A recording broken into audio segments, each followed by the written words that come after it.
Muchas gracias.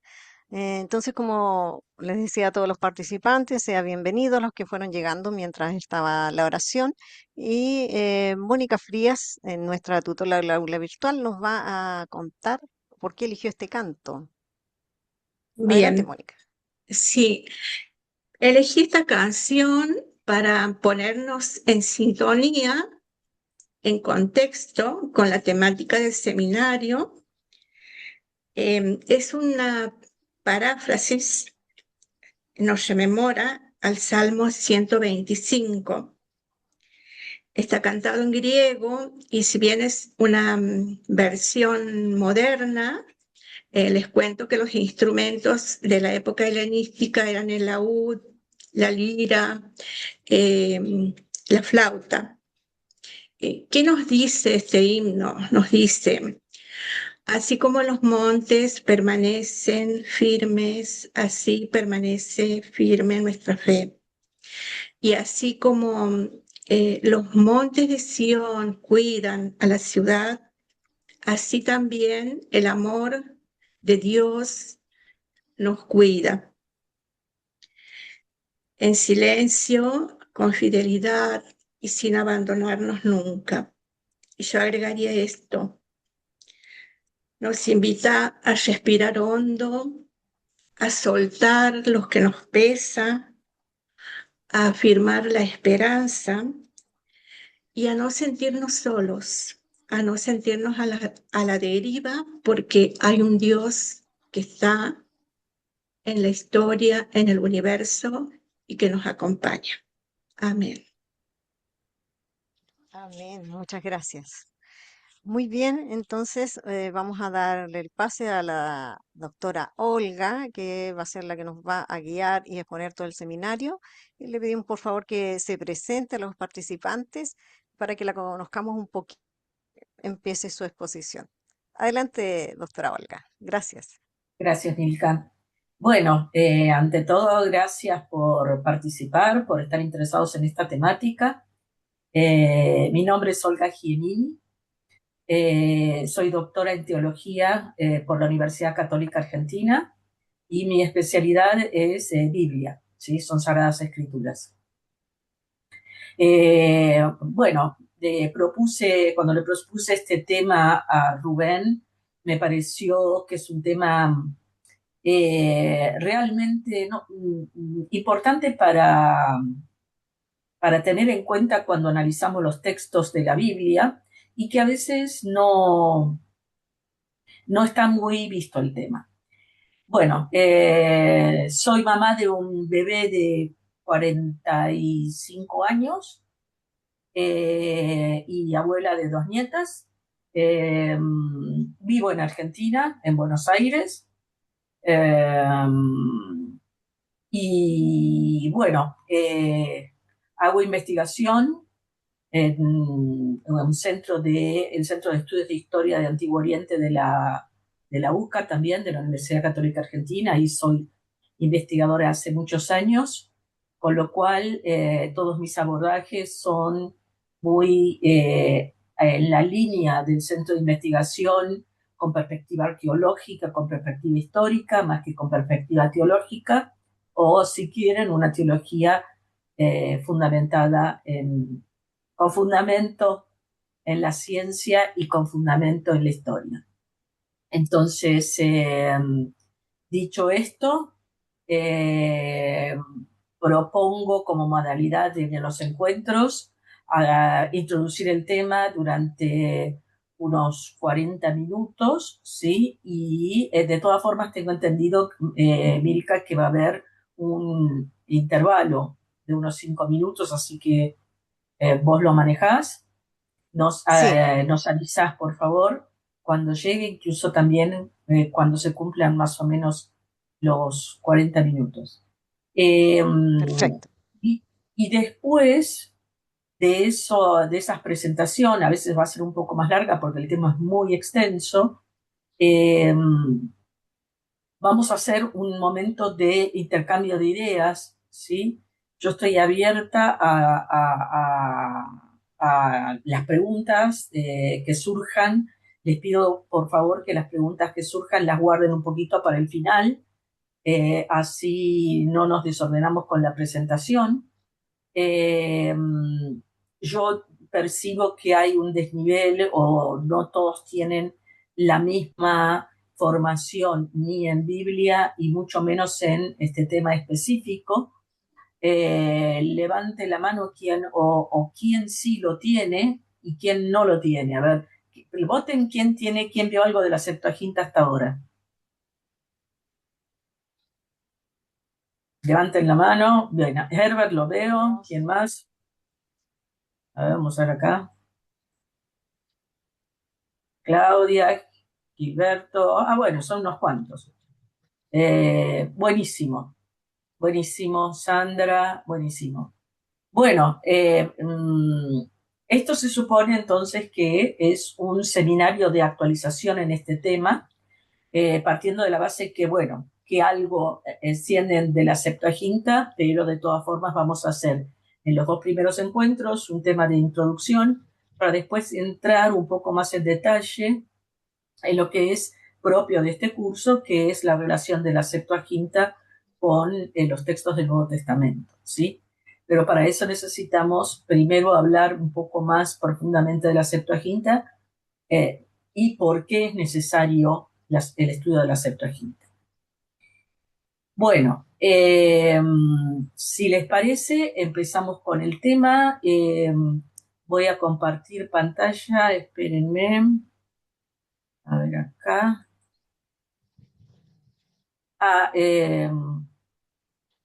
Te pedí que me habilites. Sí, ahí está, Bueno, a ver. listo.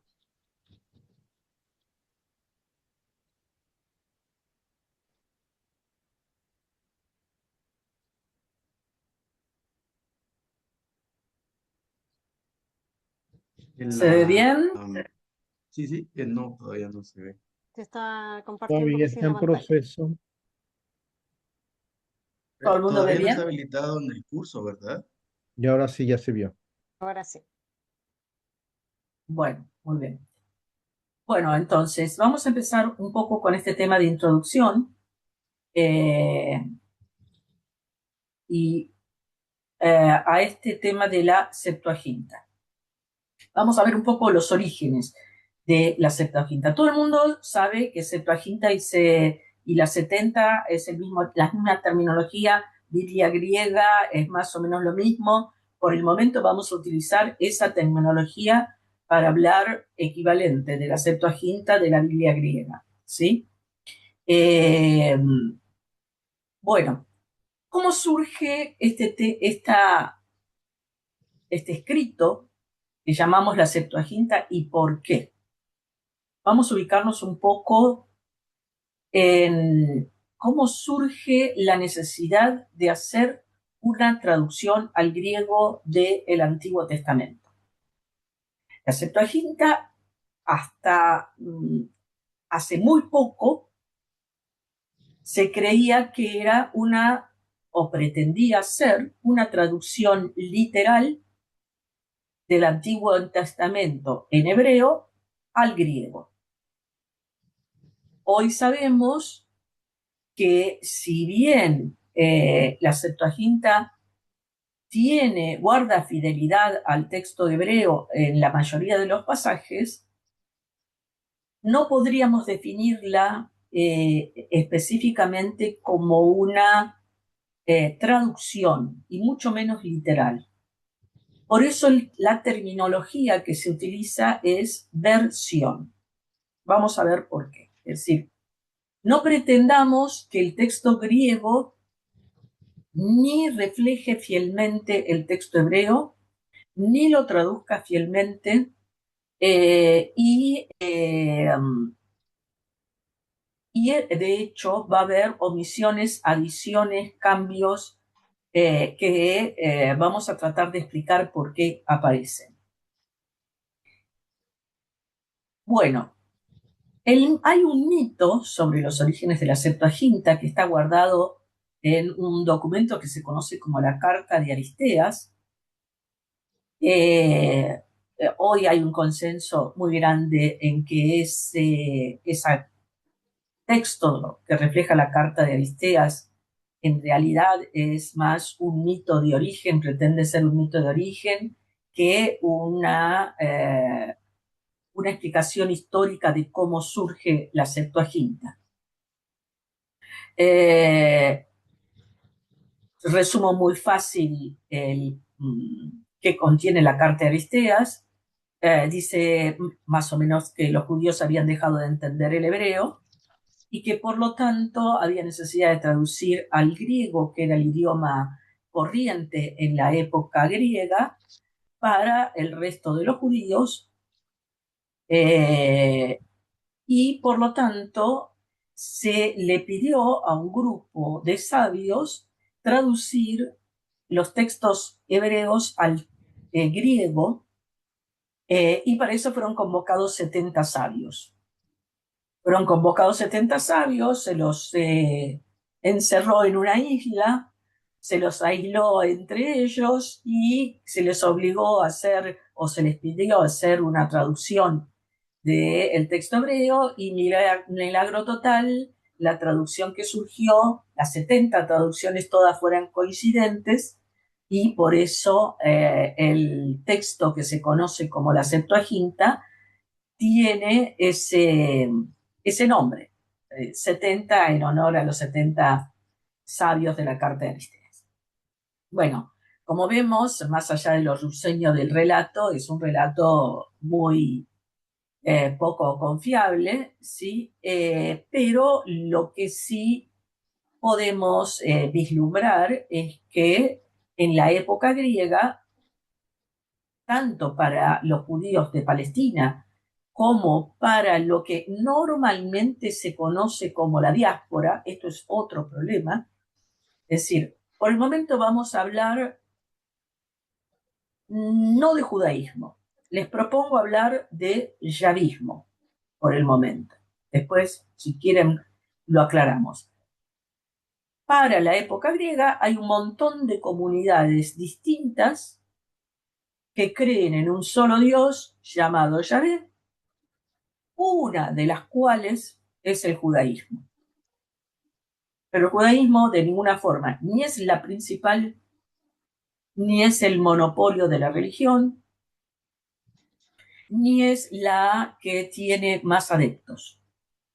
Lo digo esto porque ya desde el vamos tenemos que cambiar la perspectiva. Estamos hablando de un texto que está dirigido a digamos, a una audiencia de habla griega con fe en Yahvé, pero que no necesariamente se identifica con el judaísmo de Palestina.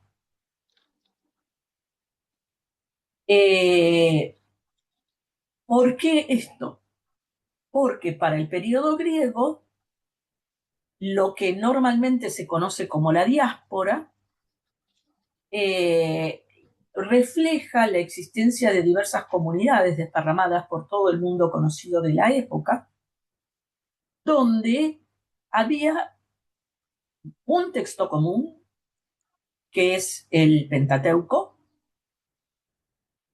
Ese Pentateuco era conocido pongámosle como hipótesis, en arameo y en hebreo, y eso era el común de todas las comunidades, pero además había algunas comunidades como la judía y la de un tipo de judaísmo que estaba en Egipto, que tenían más libros en el Antiguo Testamento, es decir, tenían un canon más largo.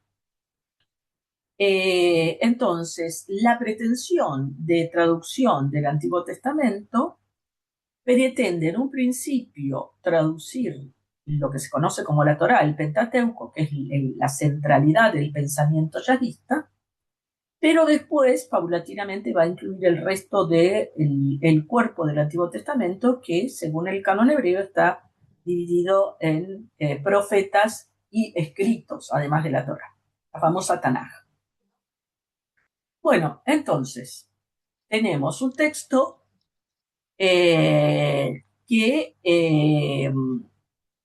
surge en el periodo griego temprano, en un lugar que ya de por sí nos tendría que alertar de la orientación del judaísmo que dio origen a este texto, porque este texto no está traducido en Palestina o no surge en Palestina, sino que surge en Alejandría, que era la ciudad que había fundado o que había pedido o puesto los cimientos Alejandro cuando conquistó Egipto, pero que después quedó en manos de los distintos, en el caso de Egipto, de la dinastía de los Ptolomeos. Esta versión griega particularmente empieza a tener una fecha más o menos cierta de origen en el reinado de Ptolomeo II. Estamos hablando de los años 280, más o menos, 270 antes de Cristo. Es decir, ahí nomás el comienzo del periodo griego. Pero repito, no está hecha en Palestina, está hecha en Egipto. ¿Por qué está hecha en Egipto? Evidentemente la comunidad judía de Egipto no solamente tenía la capacidad y la pericia para poder hacer este trabajo inmenso, sino que también tenía una autoridad que hasta ahora no ha sido sopesada. ¿Cuál es la autoridad que tiene?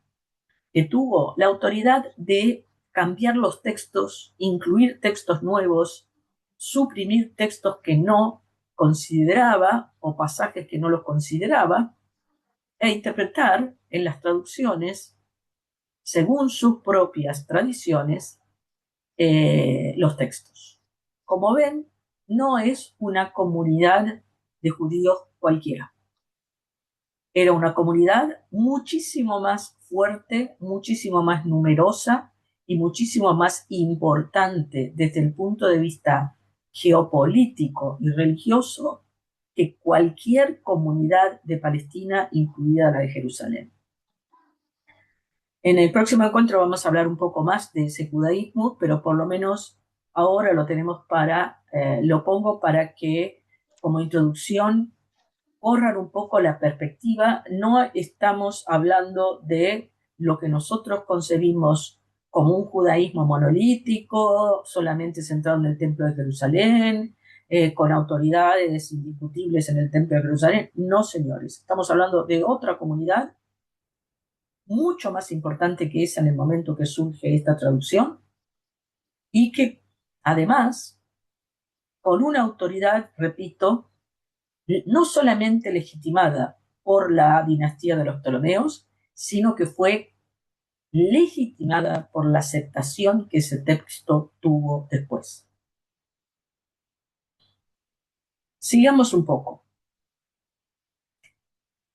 Aparentemente surgiría, según algunas versiones, por lo menos esto era lo que entre la Carta de Aristeas y los estudios previos a la mitad del siglo pasado, que fue un antes y un después en los estudios bíblicos, los años 60, entre otras cosas por los descubrimientos de Qumran, pero el siglo pasado desde el punto de vista bíblico fue un siglo muy de muchos cambios, ¿sí? Porque apareció muchísima información y que hizo repensar de dónde vienen los textos y para qué estaban usados esos textos. La Septuaginta no es una excepción.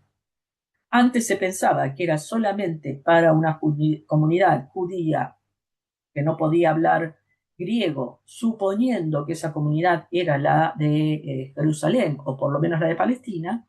Hoy sabemos que fue al revés. Que fue una traducción al griego para todo el que leyera griego y que digamos, fuera fiel o tuviera su fe acorde a los textos chavistas que estaban manejando. Ahora, había una tendencia a pensar que la Septuaginta de alguna forma había surgido por la necesidad de poder tener un tipo de culto conjunto con un texto compartido, que sería este texto griego, una vez que el judaísmo no podía celebrar en el supuesto templo de Jerusalén el ritual del templo porque nadie lo podía seguir. Esta es otra hipótesis que hoy no es sostenible de ninguna forma. ¿Por qué? Porque el templo de Jerusalén, al comienzo del periodo griego, si bien, digamos, podía existir algo del templo de Jerusalén, o está muy discutido la existencia histórica antes del periodo griego del templo de Jerusalén, lo cierto es que no había un sacerdocio, no hubo un sacerdocio autorizado en el Templo de Jerusalén hasta la época de Juan Hircano, es decir, hasta la segunda mitad del siglo II, con lo cual estamos 50 años después del origen de la Septuaginta. Otro dato que nos dice que no estaba orientado a Jerusalén este texto. Por otro lado, la liturgia judía extendida no era la del templo, era la de las sinagogas. Hoy hay un debate muy, muy grande, lo vamos a ver también en el encuentro que viene, cómo surgen las sinagogas, por qué surgen y de dónde surgen. Yo lo que les puedo adelantar ahora es que las sinagogas más antiguas, les guste o no les guste a los arqueólogos judíos, son las de Egipto. Y en Egipto tenemos sinagogas contemporáneas al origen de la Septuaginta. Y no una, varias. Es decir, hay en Egipto, a lo largo del Nilo y en la costa norte, tanto de Egipto como o sea, en el delta, pero también más para el lado de Libia, digamos la Cirenaica, sinagogas de comienzo del siglo III antes de Cristo.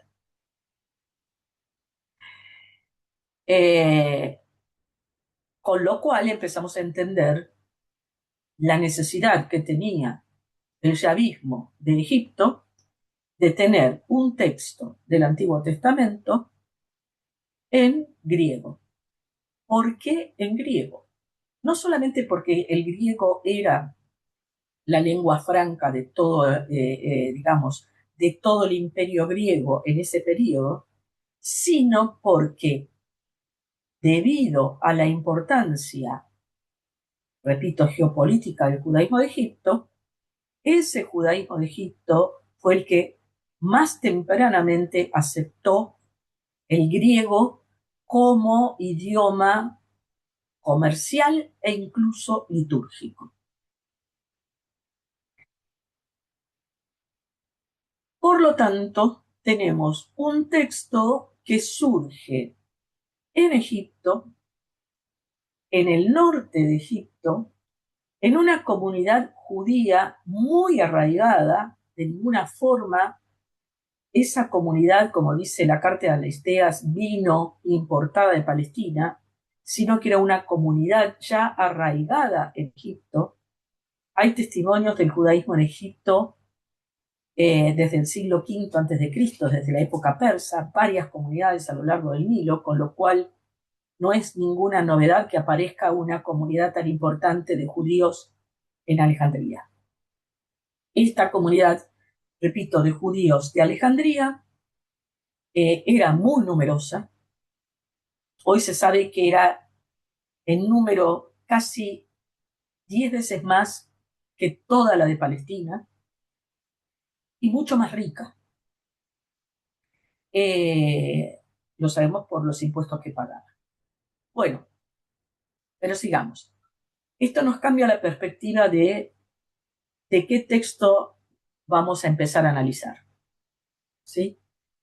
Este judaísmo entonces tenía de alguna forma, acceso a un texto entendible para el lenguaje de la época,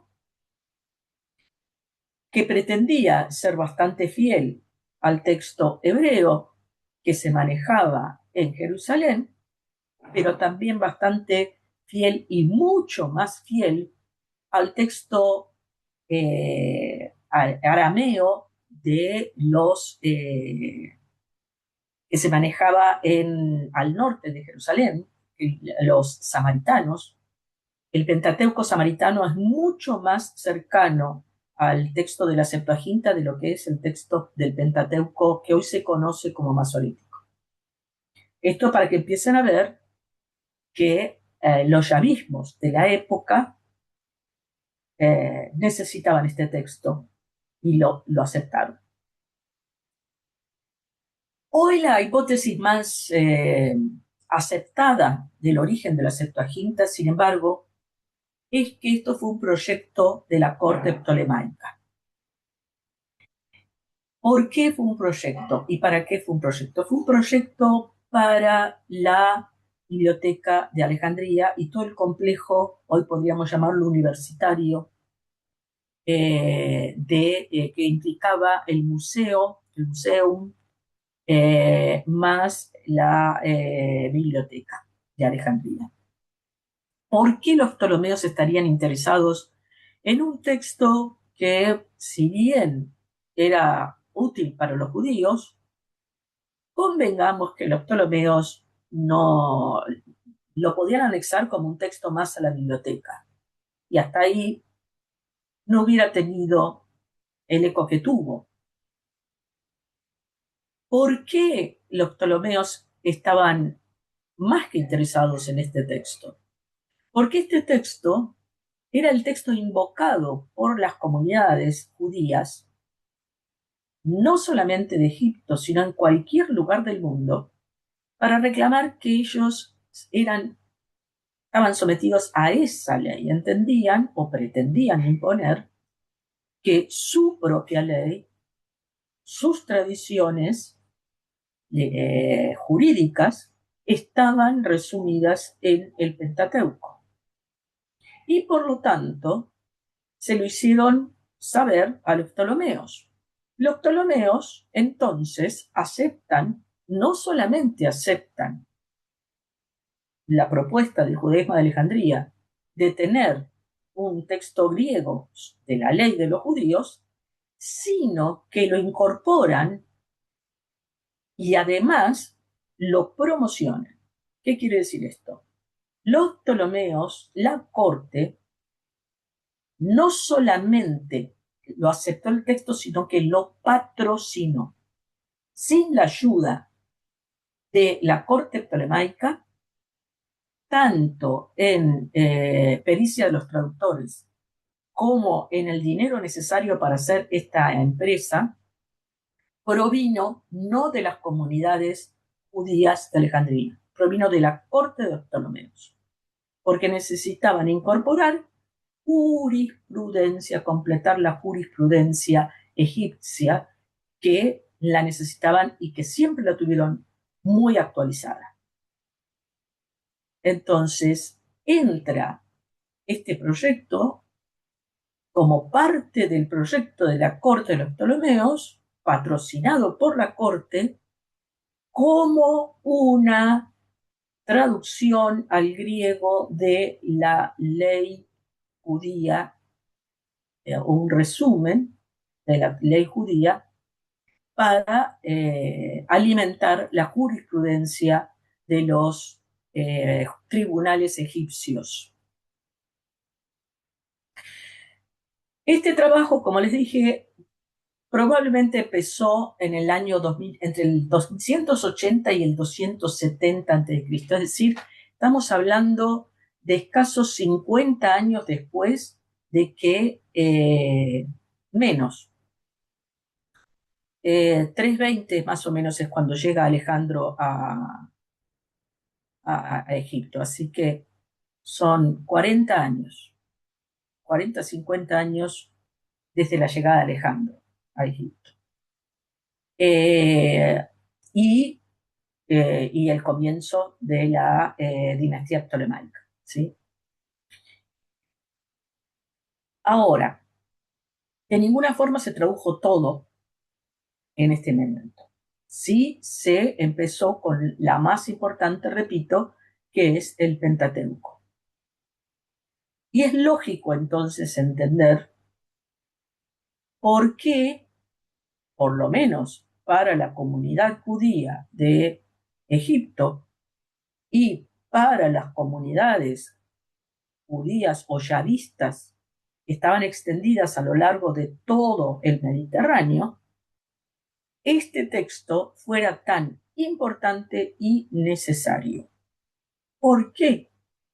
Porque gracias a ese texto podían no solamente tener un texto de referencia de su identidad judía o yavista, sino porque les va a permitir alimentar o sostener el culto de las sinagogas.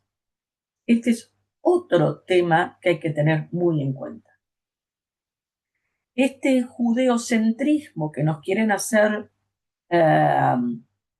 creer que siempre existió, incluso en esta época, de ninguna forma fue tal.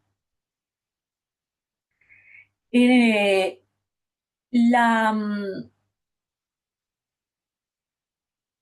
el templo de Jerusalén, repito, era un templo de peregrinaje, había templos, otros templos yavistas a lo largo del Mediterráneo y en Egipto había más de uno, con lo cual ni el ni el templo de Jerusalén era el centro de la vida religiosa yavista,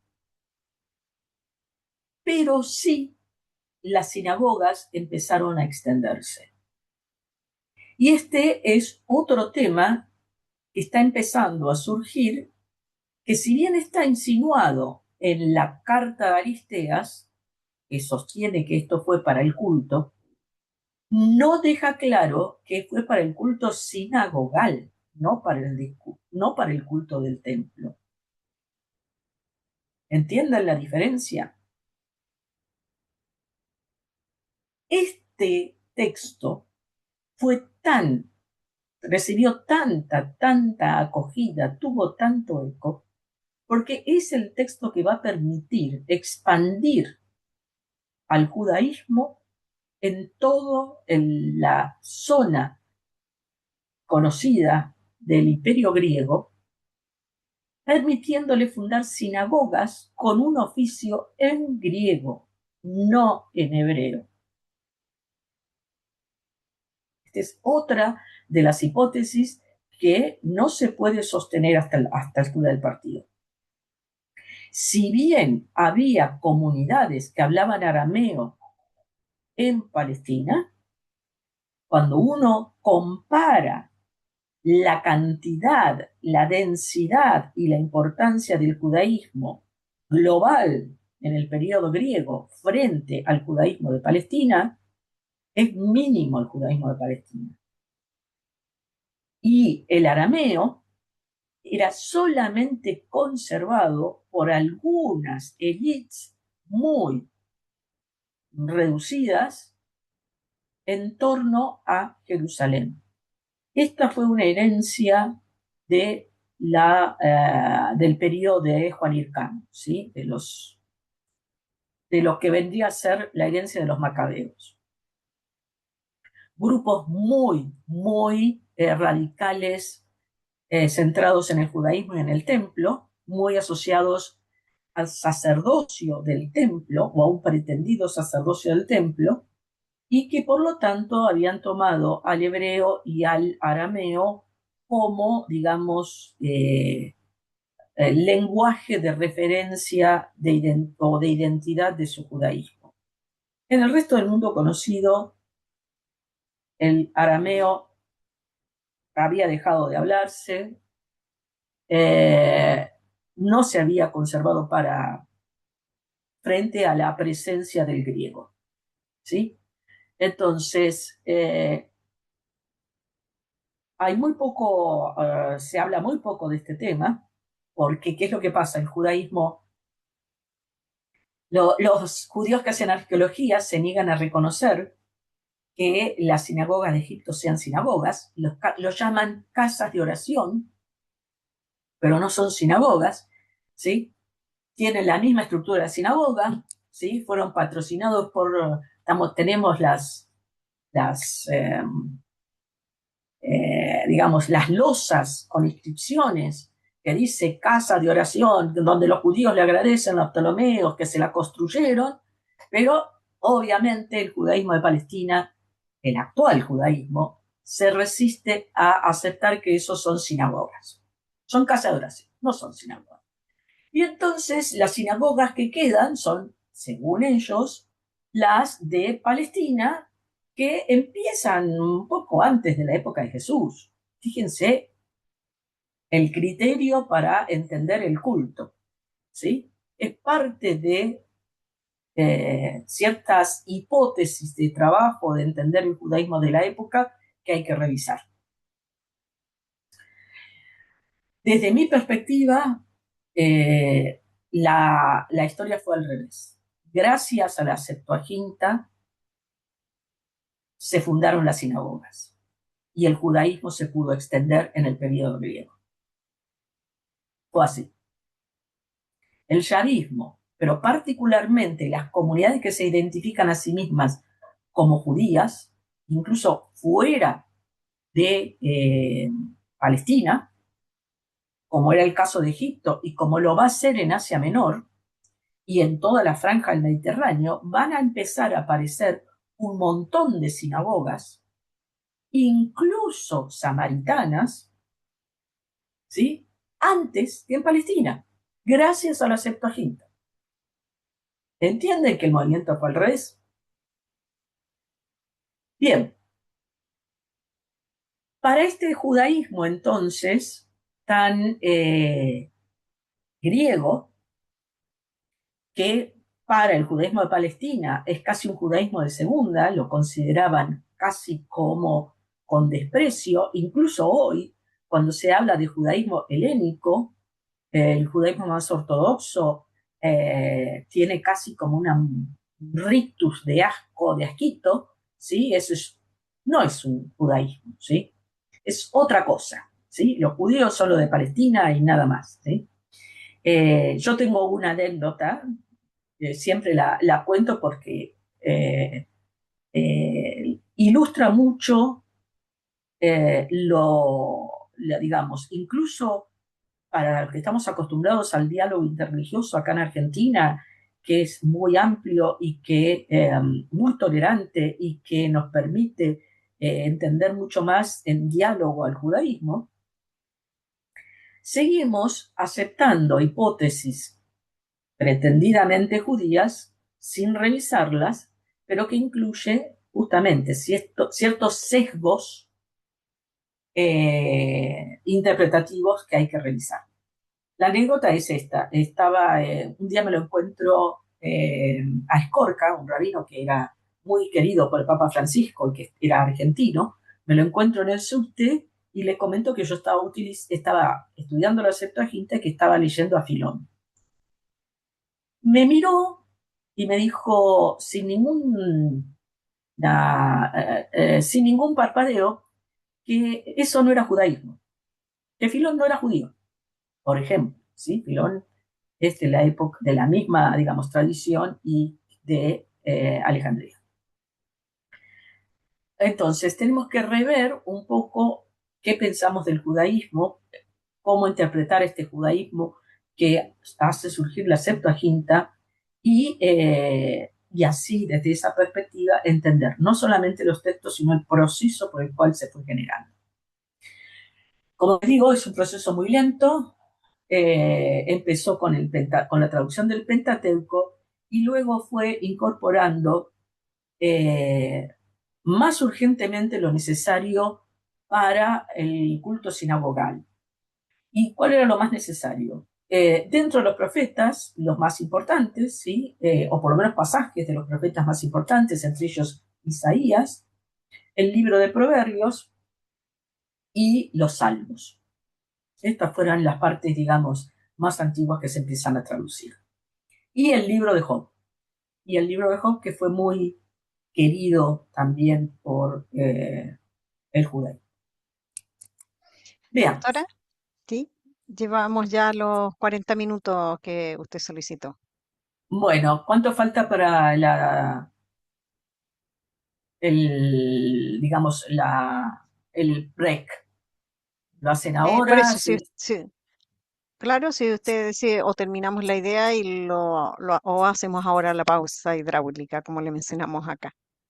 Eh, sí, dame 5 minutos más y hacemos la pausa. ¿Te parece? Perfecto. Sí, perfecto, gracias. Bueno, sí, porque son como 30 diapositivas por la primera. Cuando pongo a hablar, me pongo a hablar y nadie me para. Bueno, hay además una serie de factores que hacen bastante importante esta necesidad de estudiar la Septuaginta ahora, en el siglo XXI. Es un texto que, como vemos, no siempre tuvo en la historia de los estudios bíblicos, ni para las iglesias reformadas, que están más adelantadas que nosotros en los estudios, pero tampoco para el catolicismo, no tuvo, ni tampoco lo tiene actualmente, un campo de estudio muy grande o un eco o un interés muy grande. ¿Por qué? Porque, repito, somos herederos de un cierto desdén por ese texto que no lo considera importante. Sin embargo, y es por eso este seminario, si uno no conoce la Septuaginta, no puede entender los textos del Nuevo Testamento. ¿Por qué? Primero, por un detalle no menor. Cuando el Nuevo Testamento cita al Antiguo, ¿sí?, que hay citas textuales y hay otras que son alusiones, pero cuando la cita es textual, la cita está hecha desde el texto griego de la Septuaginta. No es traducción del hebreo. ¿Por qué lo sabemos? Porque cuando hay diferencias con el texto hebreo importantes, el Nuevo Testamento sigue el texto de la Septuaginta, no traduce del hebreo. Por lo tanto, si en los orígenes de la Iglesia el texto del Antiguo Testamento que se manejaba era el texto griego de la Septuaginta, con mucha más razón necesitamos conocer el texto de la Septuaginta y las diferencias que tiene con el texto hebreo. Pero más que las diferencias del texto, las diferencias de interpretación del texto, que son muy, muy importantes. Entonces, para poder entender al cristianismo en general, pero particularmente al catolicismo, es decir, a los textos que la Iglesia romana considera canónicos, la Septuaginta es central. ¿Por qué? Porque están incluidos en la Septuaginta, vienen en la Septuaginta los textos, los libros deuterocanónicos y las inserciones griegas que aparecen en la Biblia romana. ¿Sí? Por eso es muy importante, ¿sí? Todo esto Lutero lo dejó de lado con la Reforma. ¿Por qué? Porque Lutero propuso seguir el texto hebreo. ¿Sí? De hecho, tradujo o mandó traducir el texto hebreo al griego y al latín, ¿sí?, en el momento de la Reforma. Bueno, ahora sí podemos. ¿Son 5 minutos? Sí, sí, ¿Cuánto 5 tenemos minutos. de...? A las 20:57 a las 21:04. Más o menos ya Bueno, volvemos. Entonces perfecto. nosotros le decimos pausa hidráulica para que tomen agüita también y puedan. Dale, dale. Bien, entonces nos vemos en un ratito. Gracias.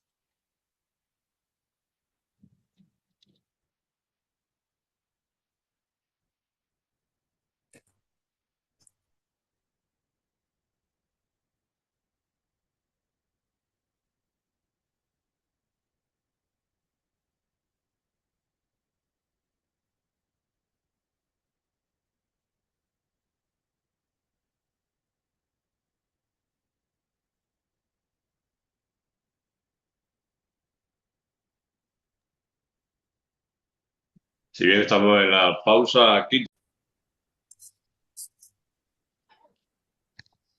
¿Sí?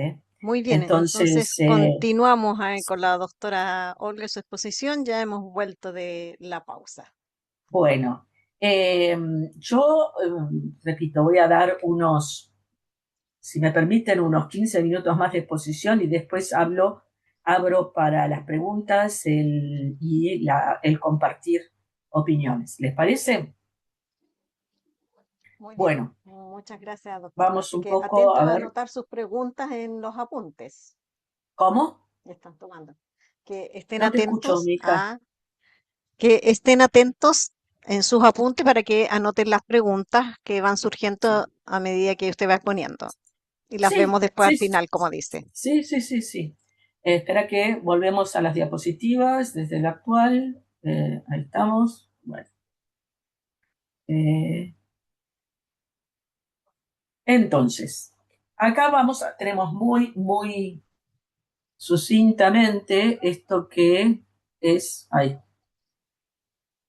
lo que veníamos mencionando antes, que quiero moverla. Mm, Ahí está, la barra esta que me tapa el título y no sé cómo va. Bueno, ponemos ahí la barra.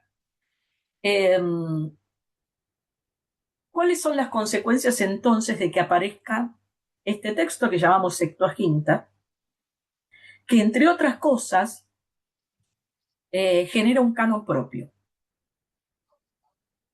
¿Qué significa un canon propio? Significa que con la Septuaginta van a aparecer nuevos libros. La Septuaginta tiene más libros que la Biblia hebrea. No solamente tiene más libros, sino que tiene más material. Hay inserciones, hay modificaciones, hay aclaraciones, hay supresiones. Pero a grandes rasgos, desde el punto de vista de canon, ¿sí? La diferencia son lo que llamamos libros deuterocanónicos. ¿Sí? Otra vez, Lutero siguió el canon hebreo, la Iglesia romana conservó el canon griego para el Antiguo Testamento. Se entiende la diferencia, ¿no? Entonces tenemos que en las iglesias reformadas, hasta el día de hoy, cuando uno agarra la Biblia, no tiene los libros, esas Biblias, no tienen los libros deuterocanónicos. Son las Biblias católicas las que tienen el canon de la Septuaginta y por lo tanto lo llamamos el canon griego. Esto, como vimos, es a partir de Lutero en adelante, ¿sí? ¿Por qué? Porque es Lutero el que va a, digamos, modificar el canon, no solamente desde el punto de vista de selección de cuáles son los libros que va a incluir como canónicos siguiendo el canon hebreo, sino porque además Lutero tenía una intención teológica muy concreta.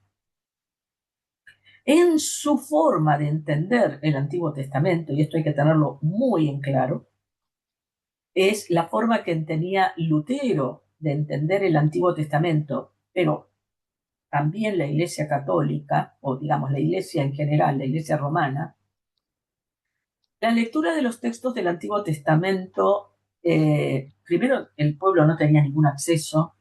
Segundo, la interpretación de los textos estaba en manos de gente normalmente letrada y letrada, repito. Pero además, la interpretación estaba sesgada por esta idea de que en el Antiguo Testamento, y esto al decir de Lutero, Dios estaba descrito como un Dios vengativo, furioso, destructor y qué sé yo, y que todo cambiaba con el Nuevo. Como ven, el tema del canon no es solamente la lista de los libros, sino también tiene que ver con la hermenéutica, es decir, con la interpretación que está detrás y que de alguna forma explica por qué un canon y por qué no otro. ¿Por qué Lutero no quiso el griego? Por varios factores, pero entre otras cosas porque, aunque les parezca mentira, es en los textos griegos donde queda más clara la misericordia de Dios. Hablando del Antiguo Testamento, ¿sí? Por un tipo de teología que proviene justamente del pensamiento egipcio donde se dio origen la Septuaginta. Ahora lo vamos a ver. Pero bueno, simplemente para presentarles tenemos un canon hebreo, un canon griego y como resultado el canon cristiano que tiene, en el caso del Antiguo Testamento para las iglesias reformadas, solamente el canon hebreo.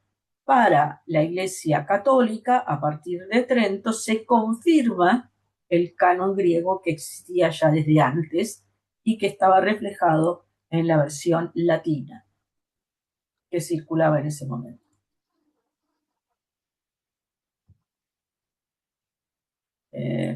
Ahí estamos. Bueno, acá una breve lista de cuáles son los libros deuterocanónicos. Nosotros no lo tenemos en las Biblias nuestras, están en algunas iglesias ortodoxas el tercer libro de Esdras, el libro de Tobit, que nosotros lo conocemos como Tobías, el de Judith, el libro de la sabiduría de Salomón, el libro del eclesiástico o Ben Sirá, ¿sí? Lo que nosotros tenemos como el libro de Baruch en realidad son adiciones al libro de Baruch, las adiciones griegas, como también algunas adiciones al libro de Jeremías y los 4 libros de Macabeos, de los cuales la Iglesia romana solamente conservó 2, la primera y la segunda, y otros libros como el libro de las odas, la oración de Manasés. Bueno, el libro de las odas. El libro de las odas es un libro que es parejo con el libro de Salmos, es como un mini libro de Salmos, que tiene no los salmos, sino salmos incluidos en otros textos del Antiguo Testamento. Por eso lo llaman libro de las odas. Y otro libro que se conoce como Salmos de Salomón, que tampoco quedó en el canon romano, pero que sí está en el canon griego. Como ven, esta comunidad que dio origen a la Septuaginta no encontró ningún problema en redactar libros nuevos, en modificar los que estaban en hebreo, agregarles material, hacerlos mucho más claros y todo en griego. Hay que tener, como yo digo, mucha autoridad para poder hacer eso, mucha. Bueno, ¿qué nos plantea todo esto? Empezamos ahora con los problemas. ¿Por qué? Porque van a aparecer en este estudio, cuando uno empieza a estudiar la Septuaginta, lo que son, por un lado, los problemas de crítica textual, lo que se conoce como los problemas de crítica textual. Es decir, vamos a manejar un texto griego que tiene dificultades por el propio idioma, dificultades cuando uno lo compara con el hebreo, cambios, y además tenemos, como dije, textos nuevos, es decir, un canon distinto. Esto entonces nos plantea algo que siempre estuvo desde el origen, que es el problema de las fuentes. Es decir, cuando nosotros vamos a estudiar un texto del Antiguo Testamento, ¿con qué versión nos vamos a quedar? ¿Con la hebrea? ¿Con la griega? ¿Con la latina? ¿Y por qué? Cuando los distintos concilios establecieron que determinado texto era canónico, lo que establecen en el canon es el libro, no el texto. Por lo tanto, todos los textos son canónicos, porque lo que es canónico es el libro, no el texto. Por lo tanto, si hay una diversidad entre el texto hebreo, el texto griego y el texto latino, tendrá que ser explicada esa diversidad, pero la diversidad existe y es aceptada. No es que una prima sobre la otra. No es que el texto hebreo sea más importante que el texto griego. Nunca lo fue, pero nos lo hacen creer. Segundo, bueno, este es entonces el problema de la fuente. ¿Con qué fuente nos quedamos? Incluso, ¿con qué versión de la Septuaginta? Para que tengan una idea, recién a comienzos de este milenio empezaron las investigaciones en serio de lo que se conoce como, digamos, ediciones críticas de la Septuaginta. Recién a finales de los 90, comienzos del 2000. Hasta antes de esa fecha, no había disponibles textos medianamente confiables de la Septuaginta. Imagínense el desinterés. Bueno, por otro lado, esto nos enfrenta no solamente a la diversidad de textos, sino a otro problema, que es cómo esos textos fueron transmitidos a lo largo del tiempo y cómo se influyeron mutuamente. Por otro lado, tenemos el problema de la incompatibilidad, no compatibilidad, sino incompatibilidad de las lenguas semíticas con las lenguas más indoeuropeas. El griego proviene de la rama indoeuropea, mientras el hebreo, el arameo y el egipcio vienen de las ramas, lo que se conoce como el tronco afroasiático, ¿sí? Ahí están las ramas semitas, las lenguas semitas, pero otras lenguas más. Son dos ramas de lenguaje totalmente distintas, formas de estructurar la lengua distintas, forma de construir las oraciones distintas, tiempos verbales distintos, por lo tanto, la posibilidad de hacer una traducción equivalente no es posible.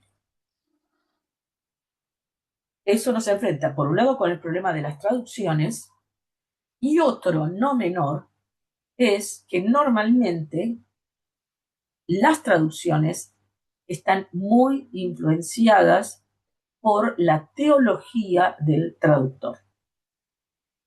Y por lo tanto, la opción frente a un determinado término que puede tener más de una opción cuando se traduce al español o al inglés o lo que sea, esa opción va a depender del círculo de traductores que haga la traducción, ya sea del hebreo, ya sea del griego.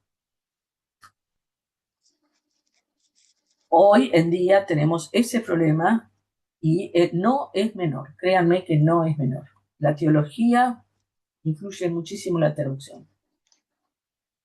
Bueno, pero para que ustedes empiecen a ver qué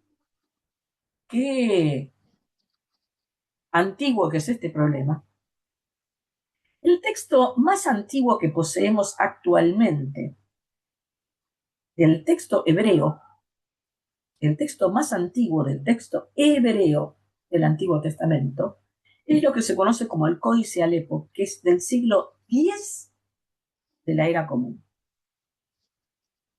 Eso es lo más antiguo que tenemos en hebreo.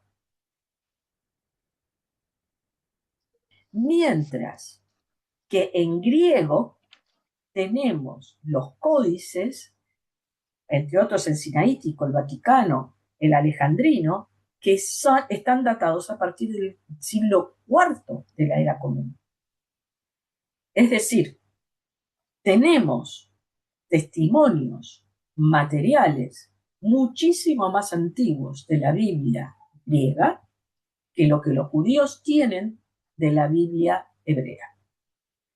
Por supuesto que van a decir que el códice Alepo es fiel reflejo de lo que fue en su momento un códice que habría sido redactado en el siglo I de la era común. Pero cuando uno ve la historia de ese códice, es imposible creer que sea una traducción fiel y directa de lo que pudo haber sido el texto del siglo I de la era común en hebreo.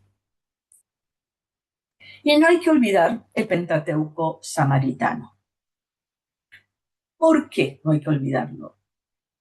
Porque justamente a partir de mediados del siglo pasado, con los descubrimientos de Qumran, por un lado, con la profundización de los estudios bíblicos por el otro, con una serie de descubrimientos en Egipto, tanto de papiros del Antiguo Testamento, pero sobre todo también de papiros del Nuevo Testamento, muchísimo más antiguos que los códices. Estamos hablando de testimonios en Egipto hallados del siglo II de la era común. Tenemos acceso a textos, digamos, a materialidades de textos muy, muy antiguos.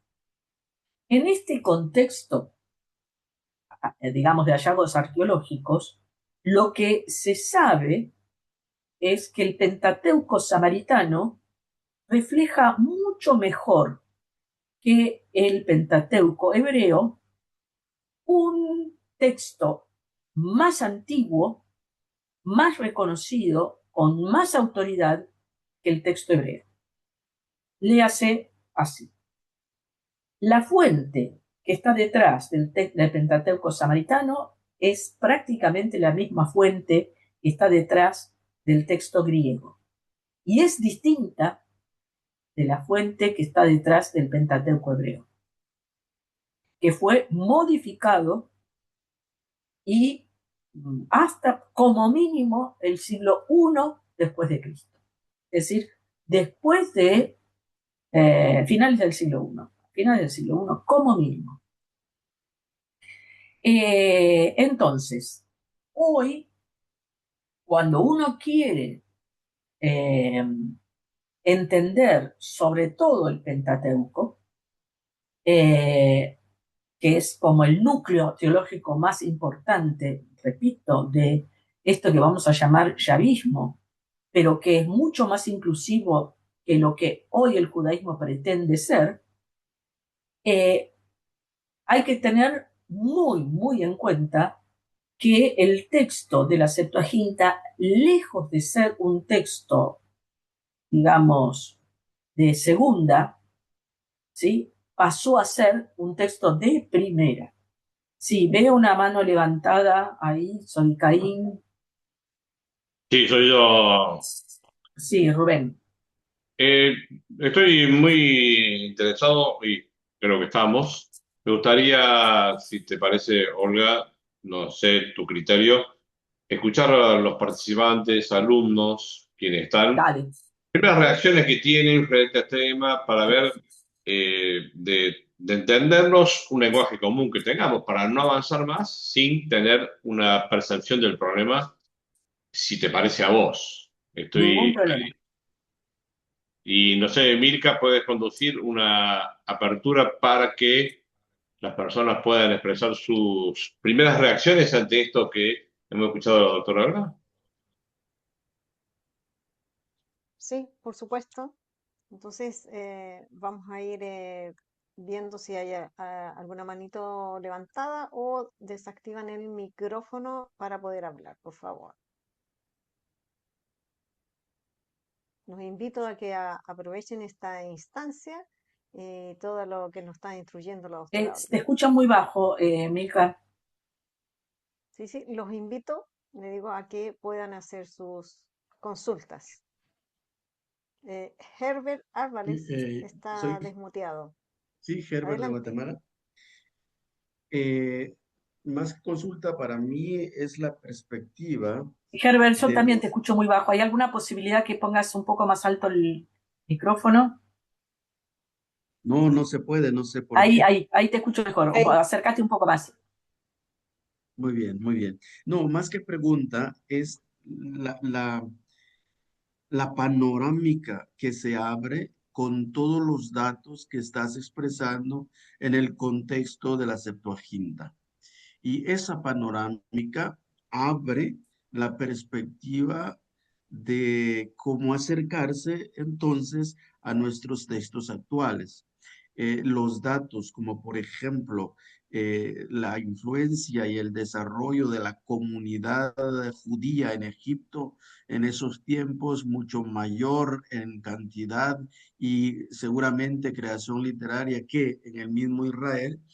Esto es una panorámica impresionante porque entonces uno se pregunta cuál es el oficialismo de interpretación.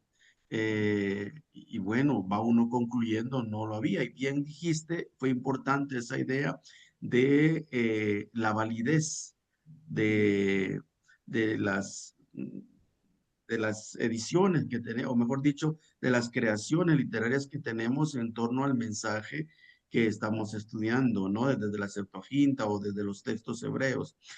Para mí, como digo, lo importante es la panorámica o ese racimo de datos que nos has dado en torno a ese contexto de la Septuaginta. Va abriendo todo. Y esas ideas importantes que hablas de y cuando expresas yo lo leo al revés, yo lo veo al revés.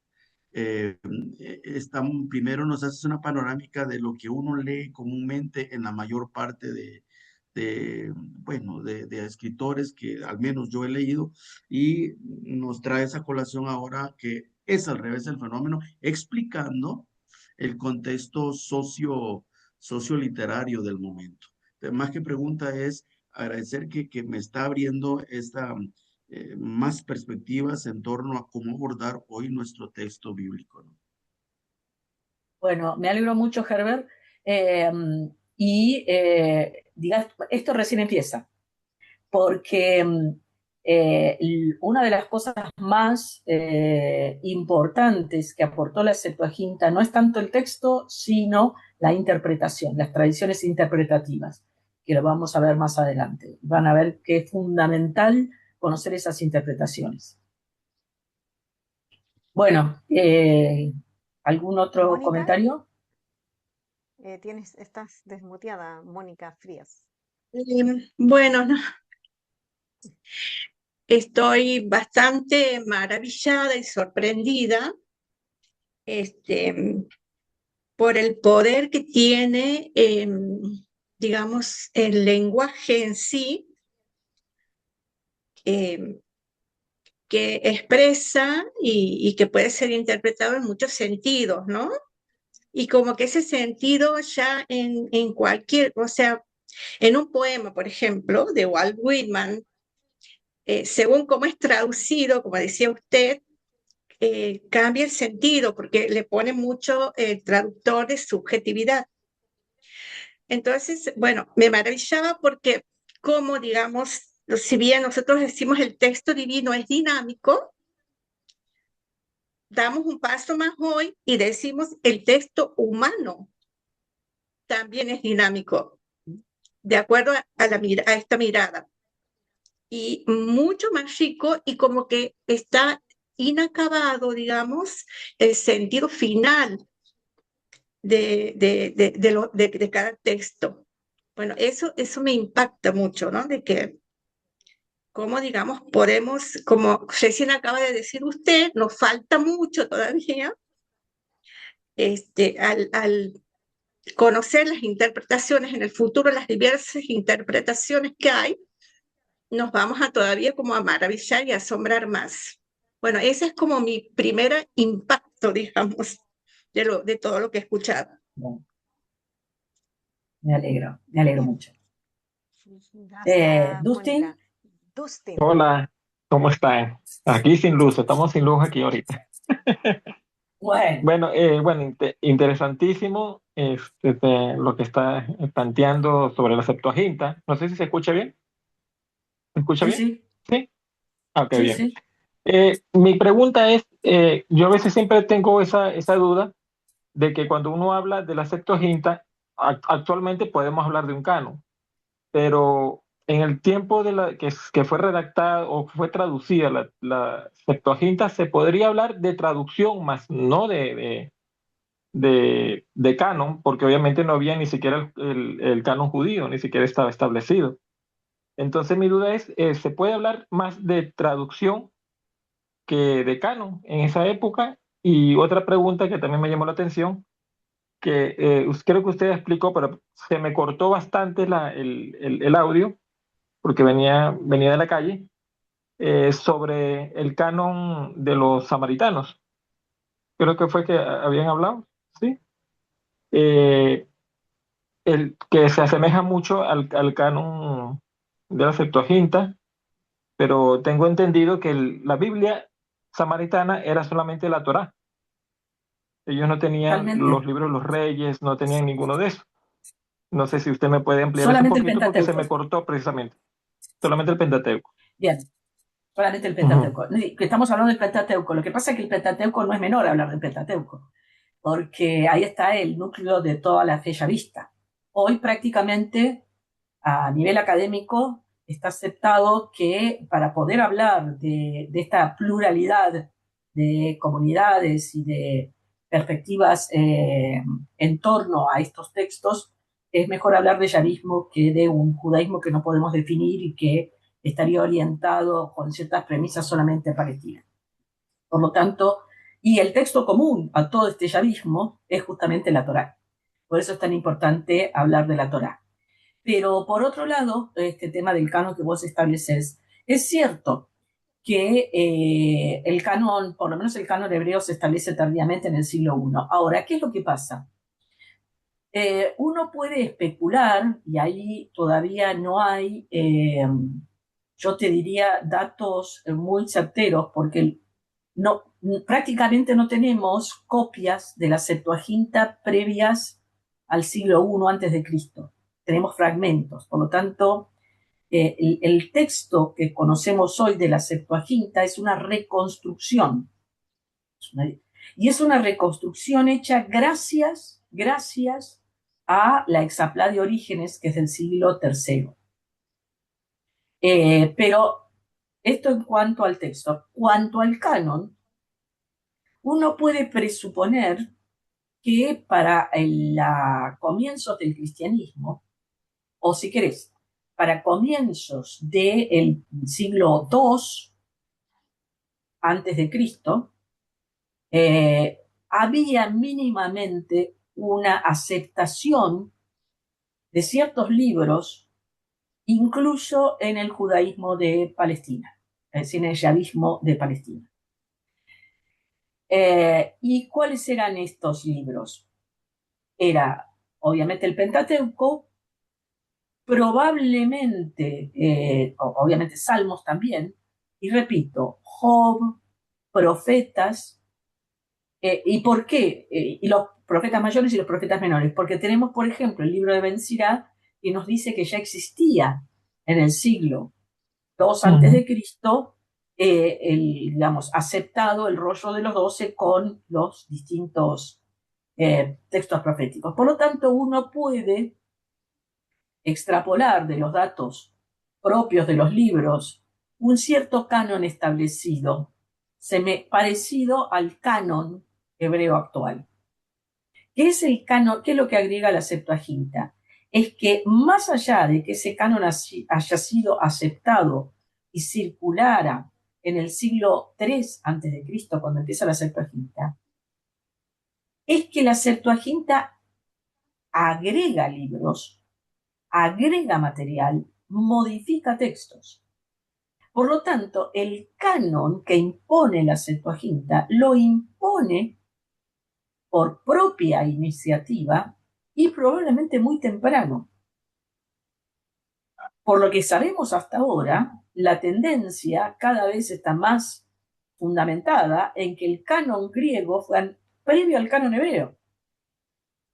Ujú. Entonces, hoy, incluso en temas de canon, tenemos que aceptar que el canon griego no solamente es más inclusivo, sino que tiene un criterio, debido a su antigüedad, muy fuerte. Que después las vicisitudes, tanto repito, de la Iglesia romana, hayan seguido o no ese canon de la Septuaginta, eso es otro tema. Pero como texto y como canon, tiene muchísima autoridad. Eso. Muy bien. Claudia. Gracias, Claudia. Pues agradecerle mucho, doctora, esta charla porque nos abre grandes perspectivas, como han dicho mis compañeros, en este plan de salvación universal en el cual Dios está trabajando, está revelándose en otros espacios más amplios que no podemos reducirnos entonces a lo que se consideraba como el patrimonio exclusivo de un pequeño pueblo palestino, ¿no? Son los judíos. Eso es una muy buena noticia y corresponde a nuestro sentido de los cristianos en cuanto al Evangelio, la apertura al plan universal de salvación. Una parte, otra. Tú también pensaba que los protestantes tenían una idea, por ejemplo, Calvino, negativa, pesimista del hombre, pero hoy que estamos trabajando con ellos, encuentro que tienen una visión optimista en el sentido de la gracia, de la salvación de Dios. No deja, una vez que vemos los textos de Lutero, no nos dejan un sabor de angustia, de preocupación, al revés. Él se ve liberado de esa carga que había en su tiempo, de una excesiva carga de pecado, y entonces tiene una liberación en esa perspectiva de la gracia de Dios, en la cual la salvación es totalmente libérrima en cuanto a de Dios. Y entonces pensaba que sí, que estos libros que no aceptó que es que si Lutero no aceptó el canon amplio del alejandrino con esos libros deuterocanónicos, sería más bien por llevarle la contra a la iglesia que sí los había aceptado, más que porque tuvieran un mensaje de misericordia de Dios, porque justamente ese es su mensaje, la de los protestantes, de misericordia de Dios. Entonces creo que estaría él pensando más bien en que, puesto que los católicos aceptaron el canon amplio, entonces yo no los acepto, nomás por llevarle la contraria. No sé si estoy equivocada. No sé usted qué Mira, a opina. ver, no olvidemos que Lutero era un monje agustino.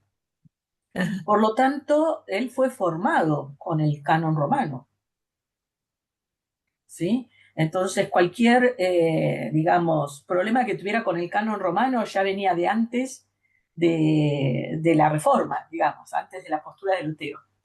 Y en realidad es Lutero el que decide oponerse al canon más amplio, porque está reviviendo una antigua rivalidad que ya existía desde el siglo IV entre nada más ni nada menos que San Jerónimo y San Agustín.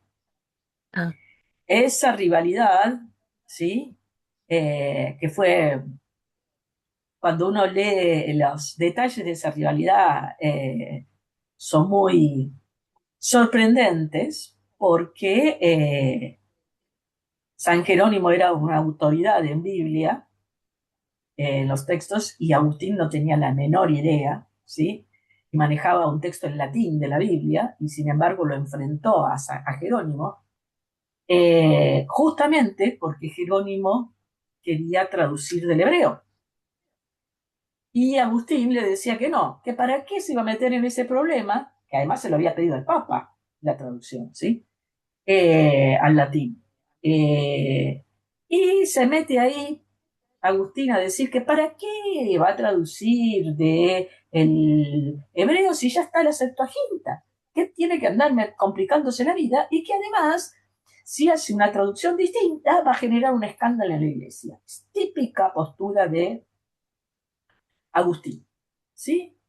Que moldeó el pensamiento romano. Por lo tanto, como ves, es una historia muy larga, de muchos siglos, ¿sí? Y que no de casualidad la revive Lutero, siendo Agustino.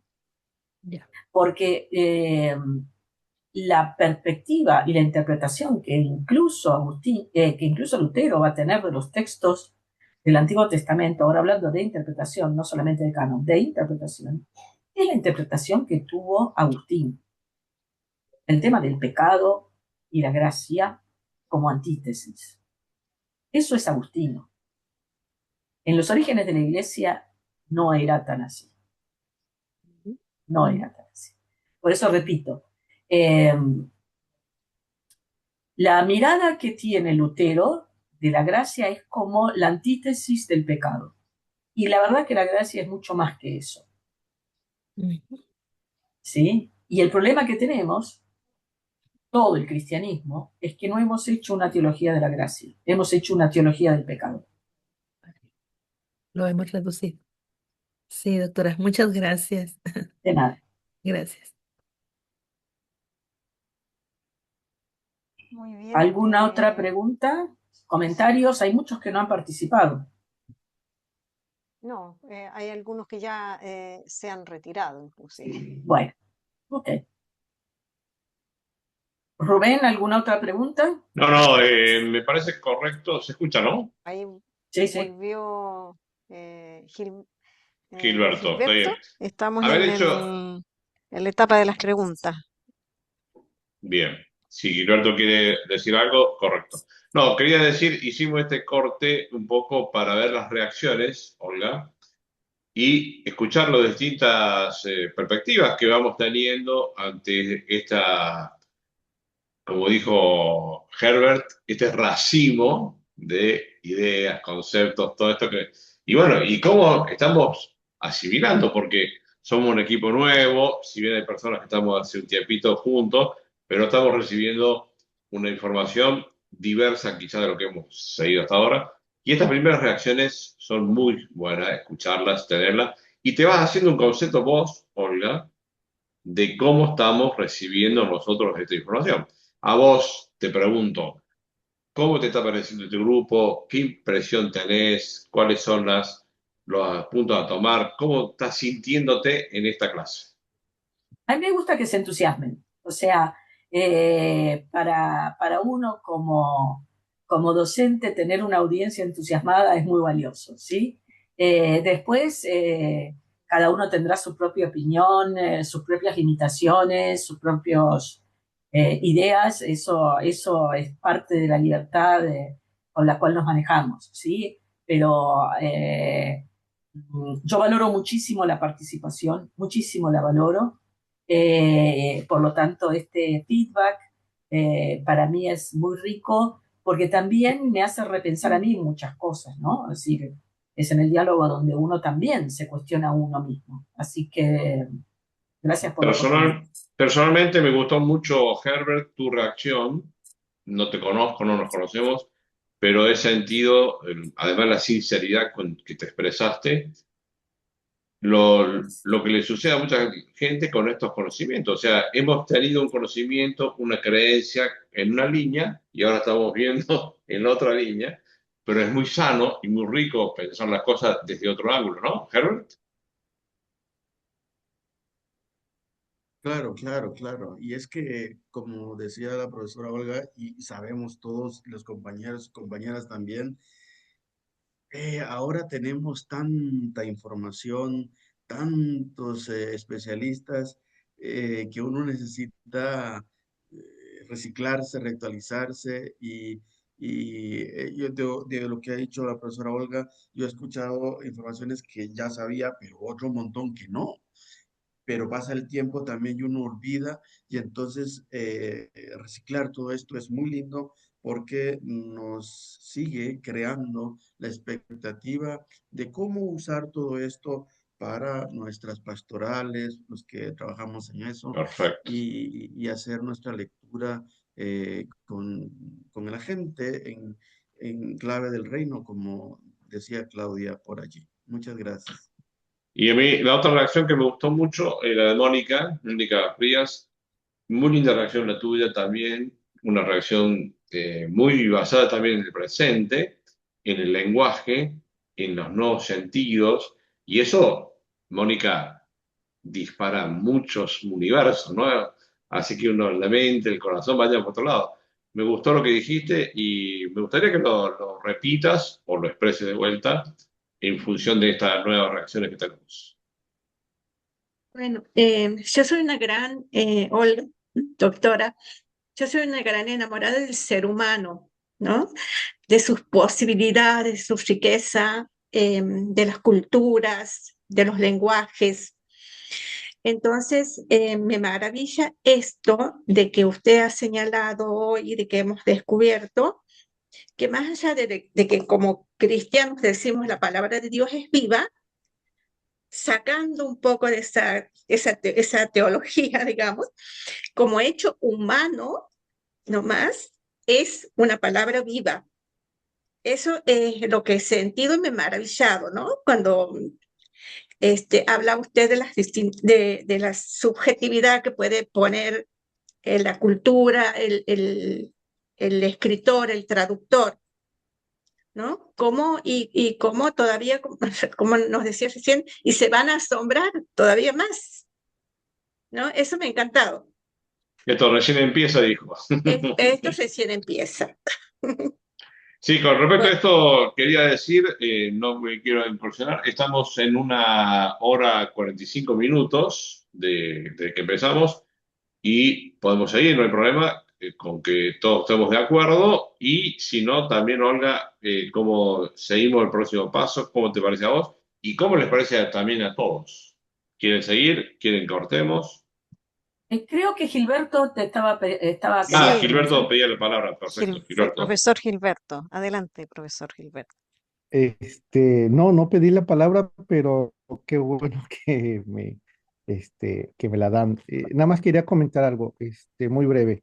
Eh, Me gustó la puntualizaciones que hacía la doctora Olga en ese tema del desarrollo del judaísmo, que a veces nosotros, en términos generales, lo vemos como si fuera una estructura fija, monolítica, y casi lo englobamos a un modo y a un estilo, ¿no? Cuando hay diferentes grupos eh, con diferentes matices, el señalar cómo se fue desarrollando en Alejandría esta comunidad judía. Bueno, creo que esa parte es muy importante para que nosotros vayamos rompiendo ciertos esquemas que a veces tenemos de considerar un judaísmo muy, pues muy cocido, muy duro, muy rígido, ¿no? En cuanto que hay sus asegúnes, sus estilos, la experiencia que ella compartía con este rabino cuando le dijo de Filón de Alejandría, ¿no? De que, pues que no era ni judío, ¿no? Entonces, es precisamente esto, los ortodoxos, los ultraortodoxos, los, las diferentes matices que hay en la vivencia judía, creo que es importante. Quienes reconocen al judaísmo fuera de Palestina y quienes no reconocen al judaísmo ahí en otras latitudes, ¿no? de nuestro mundo. Entonces, nada más quería hacer esa puntualización o esa apreciación que a mí me gustó que lo haya señalado desde un principio. Muchas gracias, doctora. A vos. Muchas gracias. Doctora, yo tengo Eh, una consulta que me Dale. imagino que cuando terminemos el curso, lo más probable es que saquemos la conclusión, que uno dice, bueno, está en hebreo, arameo, es la interpretación del traductor y todo. Entonces yo digo, bueno, ¿cuál es la Biblia que más se acerca al original? La Biblia de Jerusalén, la Biblia del Puesto de Dios, la Biblia latinoamericana, que es un lenguaje más sensible. Entonces uno a veces se queda ahí. O solamente yo la puedo leer desde mi lado humano y ver qué me dice Dios a mí. ¿Cómo sería eso? Primero habría que aclarar cuál es la Biblia original. Cuando no sabemos, es decir, cuando no sabemos cuáles son los textos originales. Por lo tanto, no podemos hablar de una Biblia original. Eh, Hoy hay disponibles, pongan, digamos en español, ¿no? Para que es el ámbito donde nos manejamos. Hay disponibles muchísimas versiones en español. Algunas van a ser más, o pretender ser más fieles al texto hebreo, y otras van a estar más abiertas a algunos matices que tiene la Septuaginta. Pero el problema es que no avisan cuál es su línea. Entonces uno se encuentra normalmente con una pretendida fidelidad al texto hebreo como fuente, pero por otro lado una cierta libertad en la traducción del texto hebreo. Es decir, no es lo mismo el texto, por ejemplo, digo, de la Biblia latinoamericana que de la Biblia de Jerusalén. Y no digo un pasaje, lo digo en todos los pasajes. Yo cuando me siento con un grupo de personas y digo, bueno, leamos tal pasaje, desde la primera hasta la última palabra no coincide nada, ¿sí? Entonces, cuando hablamos de texto original, ¿de qué estamos hablando? Es la misma pregunta extrapolada cuando me vienen a preguntar, y entonces, ¿cuál es la interpretación que hay que hacer? Como si hubiera una interpretación normativa. Yo lo que pretendo mostrarles es que cuando uno se acerca a un texto, en este caso del Antiguo Testamento, tiene que estar abierto a la posibilidad de que el texto al cual queremos acceder tiene una versión en hebreo, tiene una versión en griego, tiene una versión en latín y más. Y que todas esas versiones suman a entender lo que haya sido el texto que en algún momento circuló. Pero además, ese texto que circuló va a ser distinto en la época griega que en el siglo IV después de Cristo. Entonces, me parece que lo que tiene la Biblia es esa riqueza de darnos a entender de que no hay un fundamentalismo detrás del texto, todo lo contrario. No hay un texto, no hay una interpretación. Y eso a mucha gente lo asusta. Exactamente, por eso se lo preguntaba, porque yo he tenido la oportunidad de escuchar a pastores evangélicos que dicen esto es así, literalmente, sacerdotes también, con el permiso de Padre Rubén, que te dicen el pecado, el pecado, el pecado, y si no te confiesas no puedes comunicar. Los luteranos que dicen no, estos están totalmente equivocados, entonces al final la gente que esto es dogma, dogma, dogma, y me parece que el tema no va para ahí como usted me lo acaba de mencionar. Por Mire, les eso, cuento una doctora, anécdota. muchas gracias. La semana pasada, sí, o hace 10 días fue, acá en Buenos Aires, hace unos meses está con mucho éxito expuesta en el Museo Nacional de Bellas Artes una exposición sobre Egipto. Y me pidieron una visita guiada, porque digamos, mi conocimiento de las tradiciones egipcias, tanto en el Antiguo Testamento como en el Nuevo, es parte de mi especialidad. Entonces me pidieron, gente que no conocía, un grupo de judíos me pidió una visita guiada a esa exposición. Cuando llegué, eran judíos ortodoxos. Y yo dije, wow, vamos acá, va a ser difícil esta cosa. ¿Cómo hacerles entender que yo soy pro-egipcio y ellos son, bueno? Y la cosa fue al revés. Al revés, desde el vamos nos entendimos perfecto porque ellos, había uno particularmente de ellos que conocía y tenía en la cabeza todo el Antiguo Testamento de memoria, pero vos le decías un texto y te lo recitaba. Entonces podíamos discutir del texto. Es decir, ahora tenemos un texto, ¿sí? Y ahí yo les dije, la pelea no es por el texto, la pelea es por la interpretación. Y la pelea viene cuando la interpretación, en vez de construir, busca desunir. Esa es la base de todo lo que sucede. Bien, muchas gracias, De doctora. nada. Entonces, son las 21:55 ya, al menos en Argentina. Bueno, lo damos por terminado. No sé si alguien quiere agregar más. Rubén, vos. Herbert, Yo creo que conviene dar por terminado porque, como dijo Herbert, que pidió la palabra ahora, hemos recibido un cúmulo de información y hay que procesarla, las mentes tienen que trabajar. Sí me gustaría que si Mónica o Milka pueden explicarnos cómo es la dinámica en el aula virtual y cómo seguimos hasta el jueves que viene, porque el jueves sigue. Herbert, ¿querías hablar? ¿Levantaste la mano o fue Sí, casualidad? un racimo, un huracán, un vendaval. Muy bien. Quería expresar, quería preguntar eso, porque yo entré ahorita al portal, pero no está activado todo, ¿no? Entonces, ¿cómo vamos a hacer esa dinámica? Es lo que ahorita parece que iba a explicar Milka.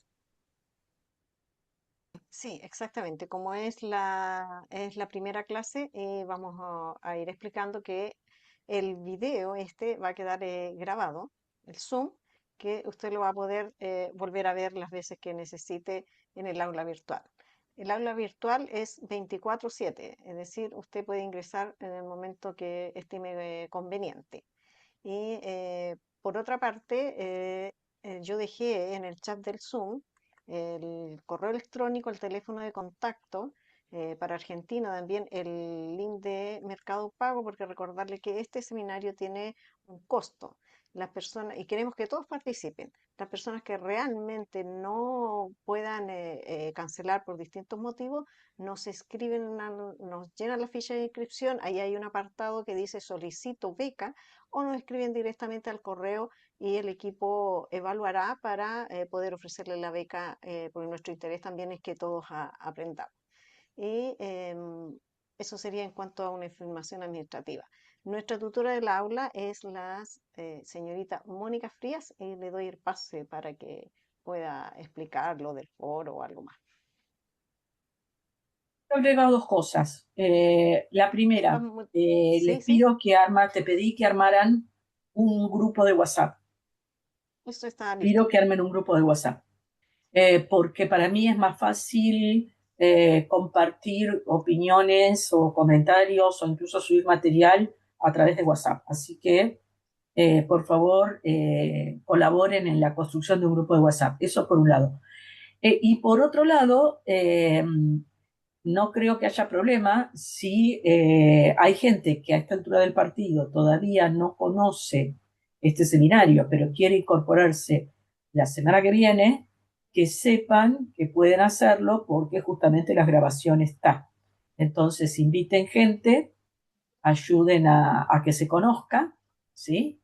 Y que podamos enriquecernos todos con compartir conocimiento.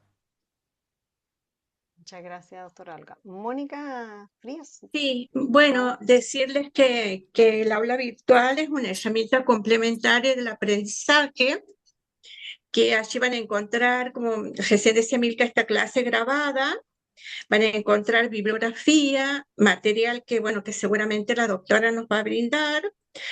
Además hay un foro participativo y los invitamos que participen todos en el aula virtual porque es un momento de socialización, ¿no? Y ya que venimos de lugares tan diferentes, pero de la misma Latinoamérica, va a ser muy chico el diálogo que vamos a tener allí. Así que bueno, más que nada eso, ¿no? Decirles que entren al aula, si van a necesitar una clave, quienes no tienen, y si no pueden acceder, bueno, mandan un correo a Sabicaín y se les va a brindar la clave para entrar. Cualquier cosa que no sepan manejar el aula, para quienes es la primera vez que acceden a esta herramienta, estamos Mirka, yo, el padre Rubén Darío, dispuestos a ayudarlos. ¿Cuál es el objetivo de esto?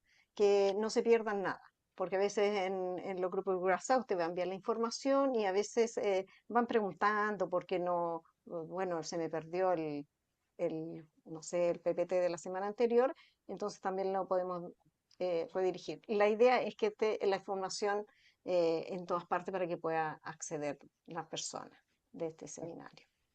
Sí, sí, le parece bien, doctora Olga. Bueno, ¿Listo? ¿veremos la canción o no? Sí, me gustaría saber quién es Motorola Edge Sí, yo también, 40. yo también. Si Sí, se puede puede ser que presentar, no. Motorola, quién eres. Necesitaríamos estar informados de las personas que participan. Si no pueden con cámara, sí que los nombres correspondan a las personas. Si O está por lo menos que escuchando, hable. sí, claro que hable. ¿Sabe de quién está hablando? Quizás no sepa que está apareciendo con ese nombre, Motorola. Sí, puede que no Hay sepa una el persona nombre. que no está con el video encendido ni con el audio encendido y que aparece Exactamente. con el nombre Motorola Edge 40. Si no, va a tener que quitar a esa persona.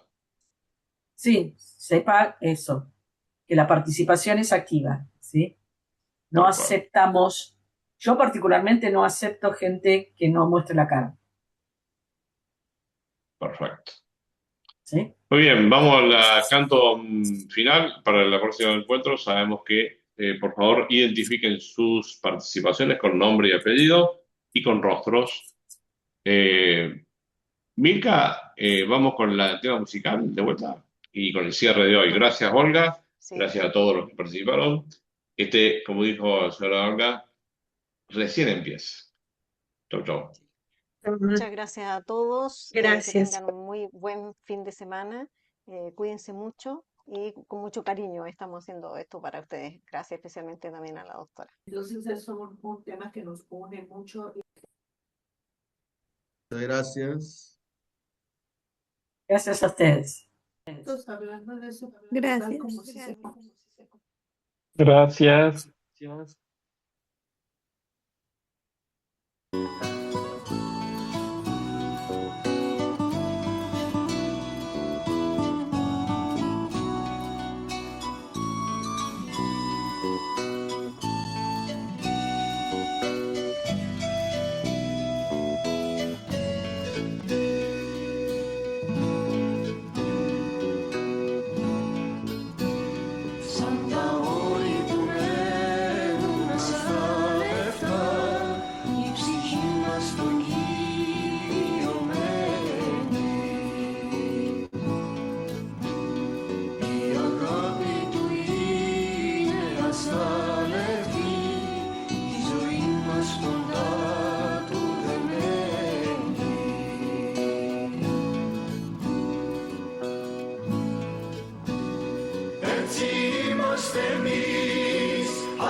είμαστε εμείς ασάλευτοι, λαός του Θεού λυτρωμένοι. Έτσι είμαστε εμείς ασάλευτοι, λαός του Θεού λυτρωμένοι.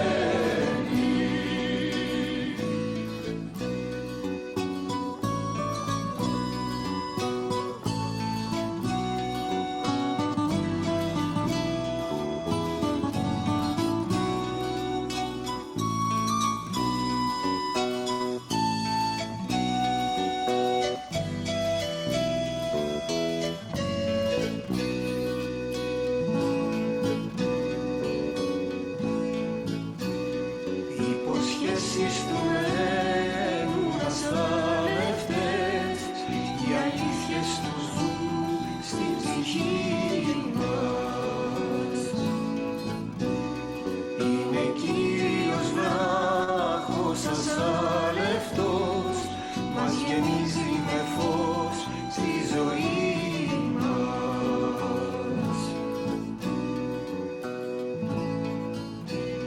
Κι εμείς μένουμε πάντα ασάλευτοι, λαός του Θεού λυτρωμένοι. Έτσι είμαστε εμείς ασάλευτοι, λαός του Θεού λυτρωμένοι. Έτσι είμαστε εμείς ασάλευτοι, λαός του Θεού λυτρωμένοι. Έτσι είμαστε εμείς ασάλευτοι, λαός του Θεού λυτρωμένοι.